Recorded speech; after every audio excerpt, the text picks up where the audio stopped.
السلام علیکم دوستو آج 18 دسمبر 2019 بدھ کا دن ہے۔ دنیا کی بہترین اور بڑی اپڈیٹس میں آج آپ سنیں گے کہ پرویز مشرف کی سزائے موت پر سیاستدانوں کا رد عمل، پروپوگنڈا کرنے والا بھارتی نیٹ ورک ڈس انفو لیب ادارے نے پکڑ لیا، پرویز مشرف کی سزائے موت پر پاک فوج کا سخت غم و غصے کا اظہار، لیفٹیننٹ جنرل منوج مکنڈ نروان بھارتی فوج کے نئے chief of army staff, Pakistan کی کوالالمپور سربراہ اجلاس میں شرکت کرنے سے انکار، روس نے جدید ترین ایٹمی میزائل تیار کر لیا، وادی میں پناہ گزینوں کا ایک بڑا بحران جنم لینے والا ہے، عمران خان، وزیر اعظم عمران خان کو بحرین کے اعلیٰ ترین سول ایوارڈ سے نواز دیا گیا، امریکہ کے لیے ترک فوجی اڈے بند کر دیے جائیں گے، ترک صدر، نیپال میں بھارتی پیاز کی جگہ چین کے پیاز نے لے لی، دنیا میں سب سے چوڑی زبان کے مالک باپ بیٹی۔ تو آئیے دوستو چلتے ہیں اب خبروں کی ڈیٹیل کی طرف، لیکن اس سے پہلے اگر ہو سکے تو میرے اس چینل کو لائک اور سبسکرائب ضرور کیجیے گا، شکریہ۔ دوستو سنگین غداری کیس میں جنرل پرویز مشرف کو سزائے موت سنائے جانے کی خبر دنیا بھر میں جنگل کی آگ کی طرح پھیل گئی۔ عالمی میڈیا نے بڑے عدالتی فیصلے کو بڑے حروف میں شائع کیا، سزائے موت سنائے جانے کا جہاں اپوزیشن کی جانب سے خیر مقدم کیا گیا ہے، وہیں وفاقی حکومت کا کہنا ہے کہ فیصلے کا جائزہ لینے کے بعد ہی موقف دیا جائے گا۔ فواد چودھری کا اس فیصلے پر تنقید کرتے ہوئے کہنا تھا کہ ایسے فیصلوں کا کیا فائدہ جن سے فاصلے اور تقسیم بڑھے اور قوم و ادارے تقسیم ہوں۔ اس وقت ملک کو جوڑنے کی ضرورت ہے، گفتگو کی ضرورت ہے، ایک دوسرے کو نیچا دکھانا کسی کے مفاد میں نہیں۔ بلاول بھٹو زرداری نے اپنی جماعت کا یہ نعرہ ٹویٹر پر اپنے پیغام میں لکھا کہ جمہوریت بہترین انتقام ہے، جیے بھٹو۔ احسن اقبال کا کہنا تھا کہ خصوصی عدالت کے فیصلے کے بعد ملک میں آئین توڑنے کی روایت ختم ہوگی۔ انہوں نے کہا کہ اگر یہی فیصلہ آج سے 50 برس قبل عدالت دے دیتی تو ملک پر کبھی بھی مارشل لا کی نحوست نہ پڑتی اور کبھی مشرقی پاکستان ہم سے جدا نہ ہوتا۔ لیاقت بلوچ کا کہنا ہے کہ یہ آئینی اور جمہوری پاکستانی تاریخ کا تاریخ ساز فیصلہ ہے۔ ریاست کا نظام آئین کے مطابق چلنا چاہیے، سب آئینی حدود کی پابندی کریں، کوئی بھی ایڈونچر کے لیے آئین سے انحراف نہ کرے۔ پرویز مشرف کے وکیل اختر شاہ نے فیصلے کے بعد عدالت کے باہر غم و غصے کا اظہار کیا اور کہا کہ ہم کسی کو نہیں چھوڑیں گے، ہم اس کے خلاف قانونی ایکشن لیں گے۔ ملک میں ریفرنڈم ہونا چاہیے کہ 3 نومبر کو مشرف نے جو ایکشن لیا تھا کیا وہ ٹھیک تھا یا نہیں تھا۔ اچکزئی نے کہا کہ عدالت نے ایک اچھا فیصلہ کیا ہے اور ہم اس کے ساتھ ہیں۔ اس فیصلے کے بعد اب کوئی بھی ڈکٹیٹر مارشل لا لگانے کے لیے نہیں اٹھے گا اور نہ ہی سوچے گا۔ دفاعی تجزیہ نگار ایئر مارشل ریٹائر شاہد لطیف نے اس فیصلے کو پاکستان کی تاریخ کے افسوسناک بدترین دن سے تعبیر کیا ہے۔ ان کا کہنا تھا کہ ان کو سنے بغیر فیصلہ سنا دیا گیا۔ اس کیس میں مشرف کو الگ رکھے جانا نواز شریف اور چودھری افتخار کی بدنیتی کو ظاہر کرتا ہے۔ دوستو میری بات آپ لکھ لیں کہ فیصلہ دینے والوں نے تو اپنا فیصلہ دے دیا، فیصلہ غلط ہے یا درست یہ ایک لمبی بحث ہے، کچھ دوست اس کو درست مانیں گے اور کچھ غلط، اور ویسے بھی ابھی جنرل مشرف کے لیے سپریم کورٹ کا آپشن کھلا ہے۔ لیکن میرے کہنے کا مطلب یہ ہے کہ پاکستان کی ہسٹری کو دیکھتے ہوئے مجھے نہیں لگتا کہ میاں نواز شریف یا جنرل مشرف کی کسی بھی قسم کی سزا پر عمل ہو سکے گا۔ میری نظر میں یہ صرف ایک علامتی سزا ہوگی، دونوں کو کوئی فرق نہیں پڑے گا، ہاں البتہ چھوٹا طبقہ ذرا سہم جائے گا۔ دوستو پاکستان مخالف پروپوگنڈا کرنے والا بھارتی نیٹ ورک کا انکشاف ہوا ہے، BBC نے سارے راز اگل دیے ہیں۔ یورپی یونین میں فیک نیوز کے حوالے سے کام کرنے والے تحقیقی ادارے ڈس انفو لیب نے اپنی ایک رپورٹ میں ایسی تنظیموں کی نشاندہی کی ہے جو منظم طریقے سے ہر سال اقوام متحدہ کے انسانی حقوق کے اجلاس کے دوران پاکستان مخالف مہم چلاتی ہیں۔ جنیوا میں اقوام متحدہ کے دفتر برائے انسانی حقوق کے باہر پاکستان مخالف احتجاج کا انعقاد بھی کرایا گیا۔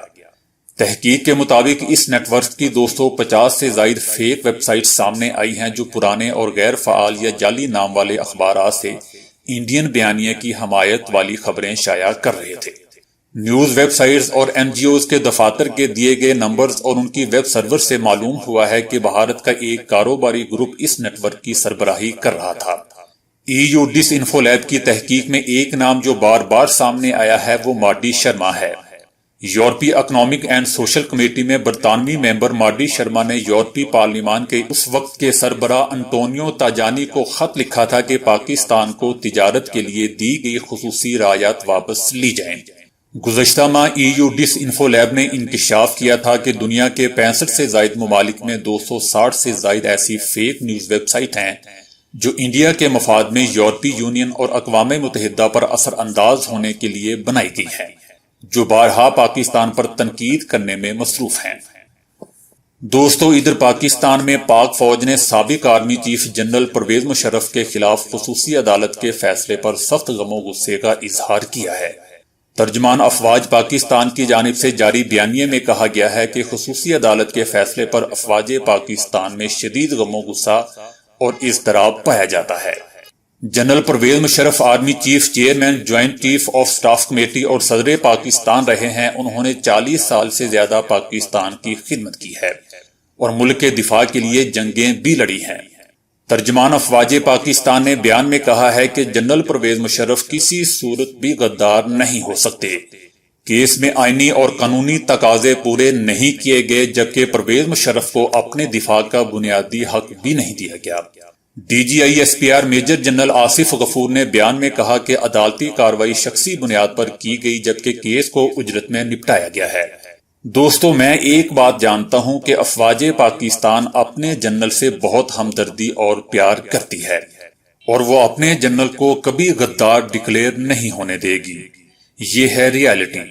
باقی اس کے دور کے فیصلے غلط تھے یا درست، یہ بات میں آپ پہ چھوڑتا ہوں، کیونکہ ہر انسان کا اپنے سوچنے کا زاویہ ہے۔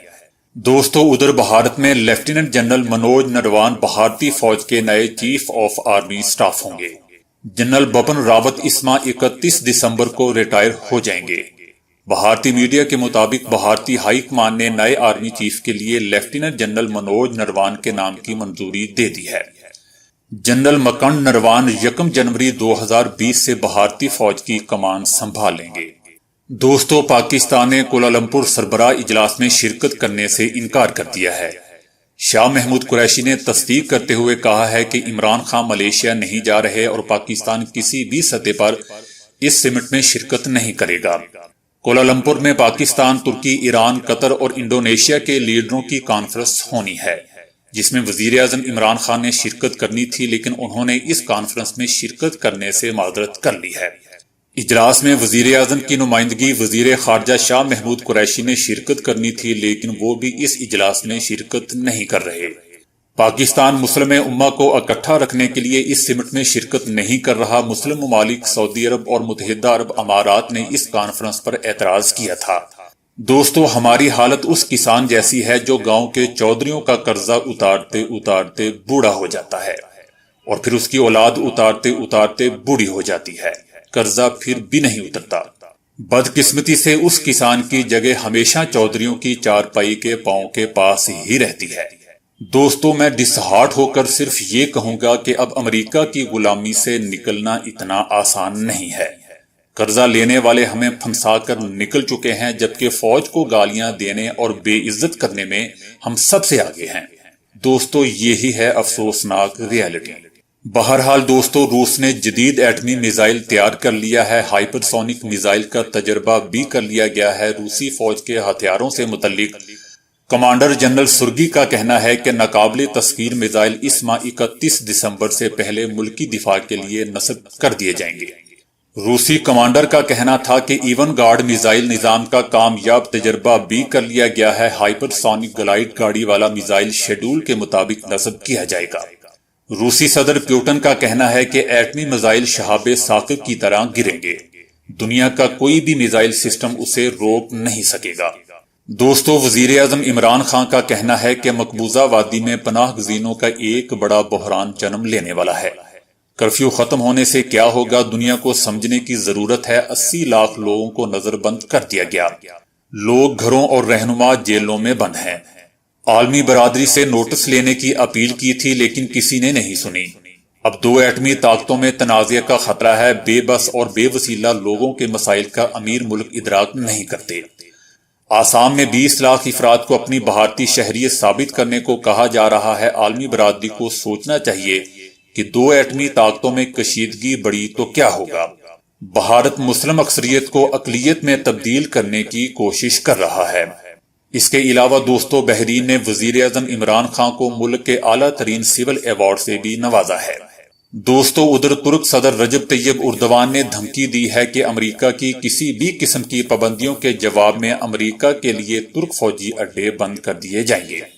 اگر امریکہ نے روسی فضائی دفاعی میزائلوں کی خریداری کی وجہ سے ترکی کے خلاف کوئی پابندیاں عائد کی تو امریکی افواج کی طرف سے ترک فوجی اڈوں کا استعمال بند کروا دیا جائے گا۔